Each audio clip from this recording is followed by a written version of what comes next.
전세계 주요 국가에서 코로나19 백신을 긴급 승인하며 코로나 종식의 기대감을 부풀리면서도 곳곳에서 부작용이 잇따라 발생하고 있는 것으로 나타나면서 백신 접종에 대한 안전성 우려가 제기되고 있는 상황입니다. 올 연말 출시 예정인 중국 제약사 시노팜의 코로나19 백신 임상시험이 진행 중인 페루에서 임상실험자가 신경 관련 이상 증상을 보이면서 임상시험이 일시 중단되었습니다. AFP에 따르면 페루 보건당국은 중국 코로나 백신 임상시험 참가자 한 명이 팔을 제대로 움직이지 못하는 증상이 나타나면서 임상실험을 중단했는데요. 해당 참가자는 길랭바레 증후군과 유사한 증상을 보였다고 밝혔습니다. 길랭바레 증후군은 알 수 없는 원인으로 말초신경에 염증이 나타나 팔다리 등의 통증과 마비 등이 일어나는 질환입니다. 시노팜은 페루 외에 아르헨티나와 러시아, 사우디아라비아에서도 임상을 진행 중에 있었으며 그 가운데 바레인에서는 시노팜 백신의 사용을 승인한 상황이라 우려는 더 커지고 있습니다. 백신 부작용 현상은 중국 제약사에서만 나온 것이 아닙니다. 미국 제약사 화이자와 독일 바이오엔텍이 공동 개발한 코로나19 백신 접종 또한 영국과 캐나다 등지에서 부작용이 잇따라 발생해 우려의 목소리가 나오고 있습니다. 화이자 백신을 투약한 21,720명 가운데 4명에게서 안면마비 증세가 나타난 것인데요. 최근 사용 승인 권한을 가진 미국 식품의약국이 세부적인 임상 데이터베이스에 접근하는 과정에서 해당 부작용 사례가 알려졌습니다. 세계 최초로 화이자 백신 접종이 시작된 영국에서도 접종 후 2건의 알레르기 반응이 나타난 사례가 연달아 발생했습니다. 아나필락시스 증상이 나타난 것인데요. 이는 항원, 항체, 면역 반응이 원인으로 나타나는 급격한 전신 반응입니다. 영국에서는 아나필락시스, 쇼크 전력이 있었던 사람에 대해 부작용의 역학조사가 완료될 때까지 해당 백신 접종을 임시 중단한 상태입니다. 하지만 영국 의약품 건강관리제품 규제청은 화이자의 백신이 다른 일반적인 백신과 유사하다면서 어떤 백신도 안전과 품질, 효능 등 기준을 충족하지 못한 채 공급 승인을 받을 수 없다고 강조했습니다. 일본 언론에서는 한국의 백신 확보에 대해 우려를 표한 바 있습니다.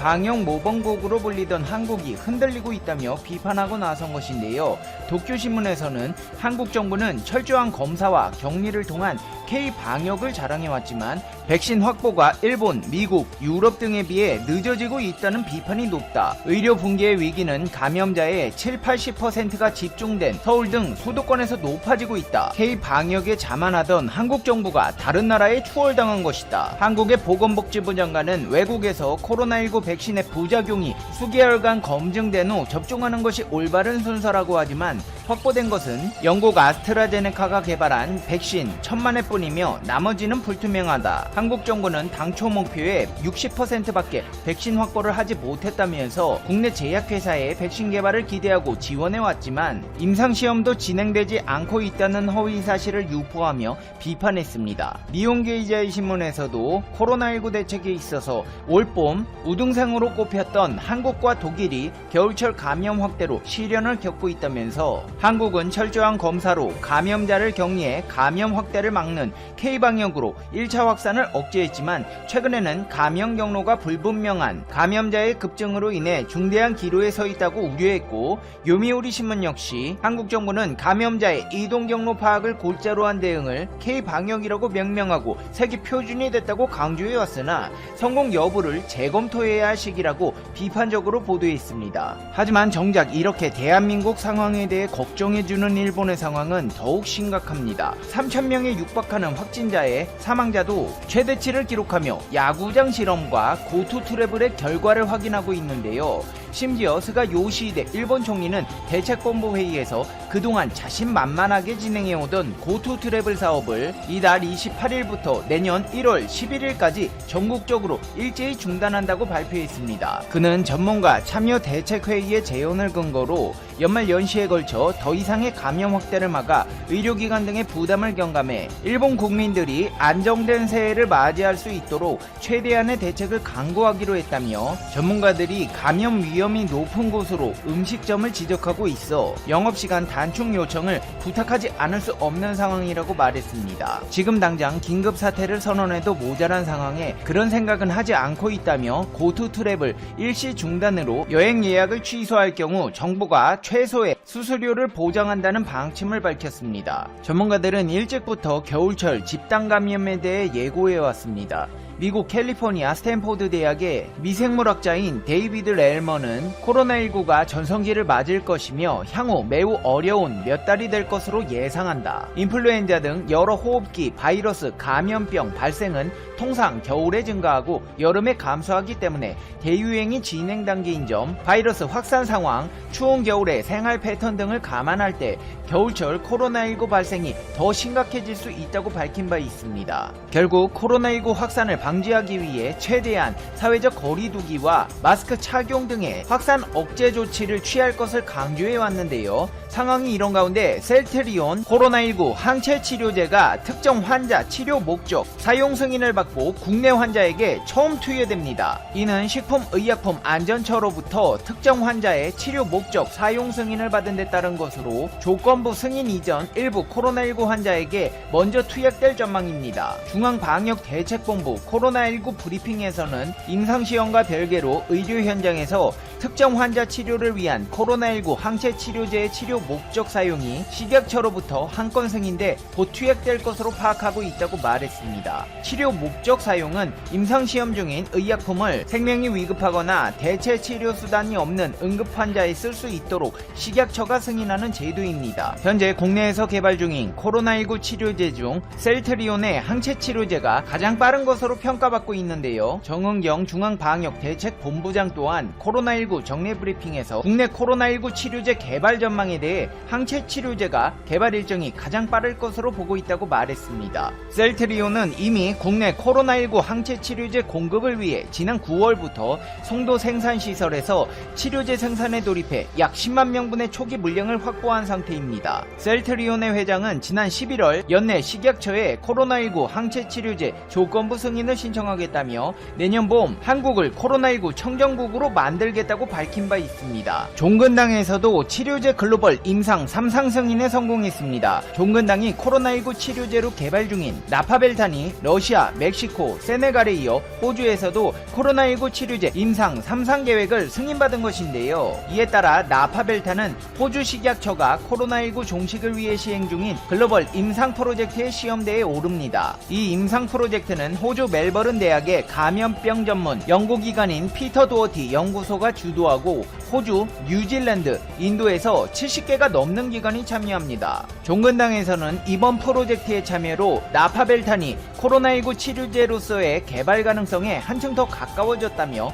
탁월한 바이러스 감염 억제 효능이 해외 임상을 통해 입증된다면 코로나19 치료제 개발을 앞당길 수 있을 것이라고 밝혔습니다. 전세계가 코로나19 백신에 정신이 팔려 있을 때 대한민국에서는 치료제 개발에 집중하고 있습니다. 정은경 본부장 또한 코로나19 백신 접종보다 국내에서 개발 중인 항체 치료제가 더 빠르게 이용될 수 있을 것이라고 전망했는데요. 정은경 본부장은 국내 개발 항체 치료제의 경우 현재 임상 2상이 끝나서 자료를 분석하고 있는 것으로 알고 있고 이 결과가 식약처에 제출되면 식약처에서 최대한 신속하게 검토해 사용 승인에 대한 여부를 결정할 것이라며 항체 치료제의 개발이 가장 빠를 것으로 기대하고 있다고 밝혔습니다. 대한민국 코로나 치료제 개발의 결과물이 하나둘 나타나면서 일본에서는 또 한국에 손을 벌리는 상황이 오는 것이 아니냐며 우려의 목소리를 내고 있습니다. 일본에는 아비간이라는 치료약이 있습니다. 사실 이게 코로나19 치료제도 아니고 독감 치료제로 승인을 취득한 약물입니다. 아비간은 코로나 치료 효과가 입증되지 않았을 뿐더러 임산부가 복용할 경우 태아에게 치명적이며 독감 치료 시에도 부작용이 심해 타미플루 등 기존 치료제의 효과가 없을 경우만 사용되도록 제한되어 있으며 지난 5월 아베 신조 전 총리가 코로나 치료제로 승인받는 목표를 세워왔으나 유효성을 판단하지 못해 임상시험이 중단되기도 했습니다. 보통은 이렇게 별 효과도 없고 치명적인 부작용만 가득한 치료제가 있다면 새로운 치료제에 투자하고 개발해야 할 텐데 일본 정부는 무슨 생각인지 아직도 아비간이 코로나19의 게임 체인저가 될 것이라며 승인 신청 중인데요. 대체 일본은 왜 아직도 아비간에 집착하고 있는 것일까요? 그 이유는 일본의 지독한 관료주의와 정경유착에서 찾아볼 수 있습니다. 일본 언론들은 아베 총리와 고모리 시게타카 후지필름 회장이 지난 1월부터 자주 골프를 치고 식사를 하는 각별한 사이라고 보도한 바 있습니다. 아비간은 후지필름에서 개발한 치료제인데요. 아베 신조 전 총리는 항상 자신의 친인척 지인들의 회사를 국정에 적극적으로 활용해 왔습니다. 대표적으로는 자신의 형이 골판지 회사를 한다는 이유로 골판지 침대나 가림막을 올림픽과 코로나 사태에 활용한 사례에서 찾아볼 수 있습니다. 이제 페페TV의 결론입니다. Conclusion. 페페TV. 겨울철을 맞아 팬데믹 현상이 극으로 치닫고 있습니다. 백신도 중요하지만 치료제도 그에 못지않게 중요한데요. 대한민국의 바이오 제약사들이 만든 항체 치료제가 코로나19의 게임 체인저가 되길 바라봅니다. 일본은 부작용 백신 잔뜩 사놓고 그새를 못 참고 한국을 조롱하고 있네요. 독감 치료제 아비간으로 코로나 치료하겠다는 거 보면 이거는 용감한 건지 무식한 건지 5월에도 임상에서 퇴짜 먹고 다시 한번 똑같은 약으로 승인 신청하는 건 뭡니까 진짜. 이번에 한국에서 치료제나 백신이나 둘 중에 하나는 세계 공용으로 사용되는 검증된 약물로 승인받을 수 있을 것 같은데요. 일본에서 또 은근슬쩍 한국에 치료제 좀 달라고 할 게 뻔한데 줘야 되나요? 말아야 되나요? 페페TV 시청자 여러분은 어떻게 생각하세요? 페페TV는 일본은 관광업이 전체 산업에서 상당한 비중을 차지합니다. 코로나19 사태로 해외 관광객이 급감하자 스가 일본 총리는 국내 여행 장려 정책을 펼쳐왔습니다. 이른바 고투 트래블이죠. 시행할 당시 비판의 목소리가 많았습니다. 하지만 일본 정부는 이 이벤트를 무리하게 단행했죠. 하지만 결국 지난 14일 전국의 모든 지역에 대해 일시 중단하겠다고 발표했습니다. 스가 총리는 당초 지난 13일까지만 해도 고투 트래블 정책을 중단할 생각이 전혀 없었습니다. 당시 일본의 하루 확진자 숫자는 하루 3,000명에 육박하는 수준으로 늘고 있었습니다. 누적 확진자는 거의 20만 명에 달했죠. 상황이 이렇게 되자 전문가들로 구성된 대책분과회가 지난달부터 고투 트래블 정책을 그냥 둬서는 안 된다고 세 차례나 제언했습니다. 스가 내각은 오사카시와 삿포로시를 목적지로 하는 경우 고투 트래블에서 제외하는 미세 수정만 단행했습니다. 이후 확진자가 가장 많은 도쿄에 대해서도 중단해야 한다는 지적이 빗발쳤습니다. 하지만 일본 정부는 고이케 도쿄도지사와 공 떠넘기기를 반복하다가 고령자는 여행을 자제하라는 권고를 내놓는데 그쳤습니다. 지난 11일 분과회는 고투 트래블을 일시 중지하자고 강력하게 제안했습니다. 그리고 다음날 처음으로 3,000명을 넘겼습니다. 놀랍게도 스가 총리는 그때까지도 요지부동이었습니다. 스가를 움직인 건 지지율이었습니다. 지지율이 거의 20% 가까이 순식간에 하락해버린 것입니다. 그러자 스가 총리는 다급하게 고투 트래블을 일시 중지시켰습니다. 이렇게 한다고 지지율이 회복될지는 미지수입니다. 그런데 스가 총리의 입장에서는 상당히 난감한 상황이 발생했습니다. 이러한 대책 발표가 오히려 자민당 내에서 반발을 불러일으키고 있기 때문입니다. 아사히 신문은 스가 총리가 고투 트래블 정책을 일시 중단하면서 이를 자민당 등과 협의하지 않아 당내 불만을 사고 있다고 보도했습니다. 실제로 스가 총리를 처음으로 지지했던 니카이파로부터 큰 비판을 받게 되었습니다.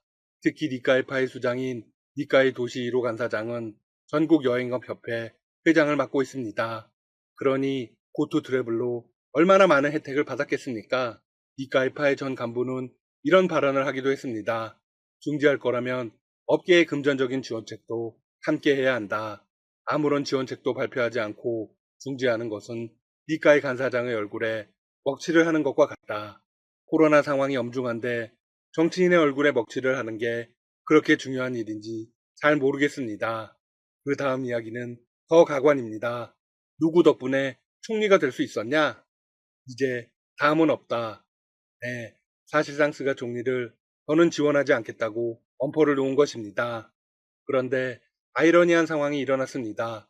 스가 총리가 지원한 또 다른 파벌 아소파로부터도 원색적인 목소리가 이어지고 있는데요. 이유가 오히려 반대입니다. 자위대까지 출동해 코로나는 재난이 되고 있다. 그럴 때 고투 트래블로 세금을 풀어 여행을 해달라는 것도 이상한 일이다. 스가 총리가 이카이 간사장의 의향을 너무 신경 써서 질질 미룬 결과 코로나 감염 확대, 의료체제 압박이 생겼다. 오히려 왜 이렇게 늦게 고투 트래블을 중지했냐고 비판을 가한 것입니다. 그리고는 더는 스가를 지원하지 않겠다고 발언했습니다. 스가 총리의 지지율 급감은 당연한 것이다. 이 상태가 앞으로 1, 2개월 계속되면 내년 가을 자민당 총재선거 중의원 해상 기한까지 스가 총리는 버틸 수 없다. 현재 스가의 야심은 상당합니다. 포스트 아베가 아닌 진짜 백의 총리가 되기 위해 아베를 버리기까지 했죠. 아베 전 총리는 벚꽃 모임의 여파로 수세에 몰려 있습니다. 그런데 정보를 흘린 게 스가 총리라는 이야기가 나옵니다. 대부분 언론들이 스가 총리의 코로나 대응 실패를 대대적으로 비판하고 있습니다. 일본의 메이저 언론사 모두가 나섰습니다. 산케이 신문은 사설을 통해 일본 정부의 결정이 엉거주춤한 대책이라고 혹평했습니다.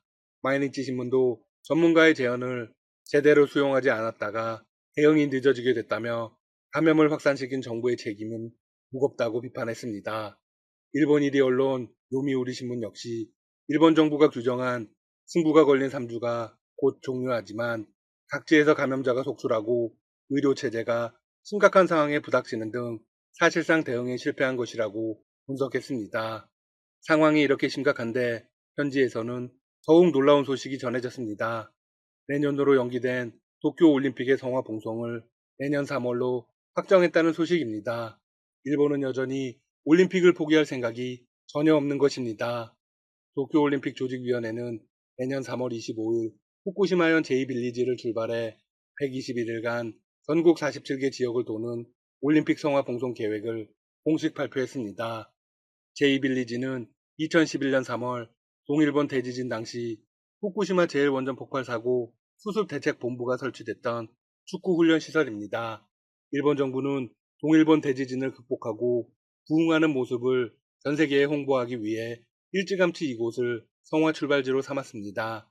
원래는 올해 3월에 성화 봉송을 할 예정이었습니다. 하지만 코로나19로 인해서 봉송 릴레이가 개시 직전에 중단되었습니다. 이번에 새롭게 발표된 성화 봉송 계획은 약 10,000명이 봉송자로 참가해 전국 859개 기초지자체를 순회하는 종전의 기본 골격을 유지했습니다. 일부 지역에서 코로나19 예방 대책으로 도착 행사를 여는 장소를 변경하거나 통과 순서가 바뀌는 경우는 생겼지만 종종 계획대로 하루 70에서 80명씩 한 명이 200m를 달리는 것에는 변함이 없습니다. 코로나는 여전히 안중에도 없는 안일한 모습입니다. 조직위는 성화 봉송 과정에서 지역 주민의 안전 확보에 중점을 두고 감염 예방 대책을 철저히 이행하겠다고 밝혔습니다. 하지만 그게 가능할까 싶습니다. 사실 도쿄올림픽은 일본 정부의 최대 과업입니다. 올림픽을 통해서 해외 관광객 유치를 극대화하고 일본이 살아있다는 걸 보여주고 싶기 때문입니다. 일본은 올림픽에서 자신들의 5G 등을 비롯한 모든 기술력을 총동원할 계획도 가지고 있습니다. 그런데 더욱 중요한 이유가 있습니다. 바로 동일본 대지진의 여파가 모두 해결되었다는 걸 보여주고 싶습니다. 하지만 문제는 전혀 해결되지 않았다는 것이죠. 일본은 모든 문제가 해결되었다며 방사능 오염수의 해양 방류도 사실상 확정했습니다. 이에 한국 정부가 나섰습니다. 정부는 화상으로 진행된 런던 협약의장서 당사국 회의에 참석해 임박한 것으로 관측되는 일본의 후쿠시마 방사능 오염수 해양 방류에 대한 우려를 공식으로 표명했습니다. 그리고 관련 국가들과 지속적 논의를 제안했습니다. 특히 일본이 원전 오염수를 방류 결정하기 전에 런던 의정서에서 정한 규정을 준수해야 한다고 강조했습니다. 런던 의정서는 모든 오염원으로부터 해양 환경을 보호 보존할 필요성을 인식하고 최악 당사국의 의무에 따라 해양 환경 보호를 위한 예방적 조치가 행해져야 한다고 되어 있습니다. 그러면서 국제사회와 충분히 소통하고 논의를 거쳐 안전한 처분 방법을 결정할 것을 일본에 거듭 촉구했습니다. 하지만 일본은 선박 등으로부터의 해상 투기가 아닌 연안에서의 방류이므로 런던 의정서 내에서의 논의 사안이 아니라는 말도 안 되는 입장을 고수하고 있습니다. 절대 그냥 두어서는 안 되고 올림픽에도 절대 협조해주면 안 됩니다. 앞으로의 소식도 계속 전해드리겠습니다. 지금까지 닥터시사TV였습니다. 여러분 시청해주셔서 감사합니다. 구독과 좋아요 부탁드립니다.